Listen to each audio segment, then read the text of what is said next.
This is Everything Carleton County, and I am your host, Tanika. I'm going to Rose & Co. today to get my hair done. Let's get into it. One of the reasons why I wanted to capture you, Deidra, is you're offering an opportunity for those to sit in your chair. Yes. Tell me a little bit more about that. Absolutely. So I moved from BC out here, and bartering is really big out in BC. And I kind of noticed that there's not really a whole lot of that going on around here. And I feel like as a community, it's actually really important that we go back to like old ways where we had a bartering system. So if you are willing to offer something that I'm looking for, that I need, why would I not exchange a service with you? So it's the same thing with hair. You know, like I trade services with my massage therapist. You know, she gives me massages, I do her hair, and an esthetician that I'm friends with, she does my aesthetics work, I do her hair.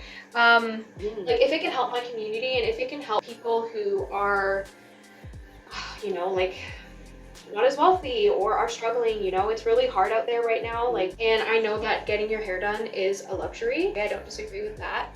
But I will say that like getting your hair cut and being pampered and like having some you time is really necessary. Do you cut your own hair? Do you I come downstairs and I cut my own hair. Oh, do you really? Yeah, I do. I mean, I try to. I mean, to the best of my ability. I mean, at the end of the day, cutting your own hair is like kind of hard. So I'm sure if like you kind of went through, my hair would be a little bit janky. But you know what? That's okay. Because the back of my head is none of my business. What it looks like back there, I can't see it. So it's other people's problems if it looks bad. But every new client that comes in, I always send out I call it my welcome message. So it has information about where to go, about parking.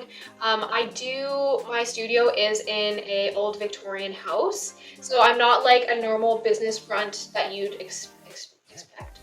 So it can be a bit, like you can easily drive by without realizing that's where you need to go. So I always like to tell people what kind of house I'm in, my address, and then I also make sure that I kind of explain out my cancellation policy because, you know, life happens.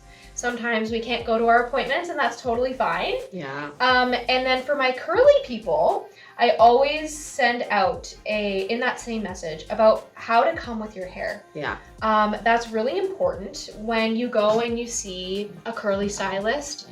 We want to be able to help you, but we can't help you if we don't see your natural hair.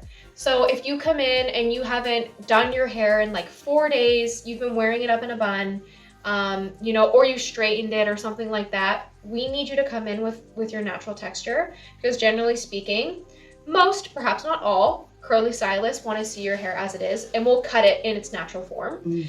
I'm always happy to service you, to help you with your needs. Whatever you want, I can do fun, crazy hair colors, or I can slay a blonde, or my curly peeps, I'm here for you. If you can be as well-rounded as possible and like service as many different types of textures, absolutely, I think you should totally do that if you can. I had a wonderful time talking with Deidra today. We talked about so many things that have to do with hair.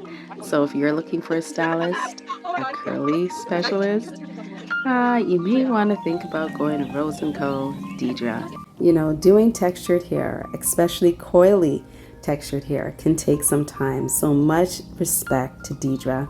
If you're looking for a curl specialist, give her a try.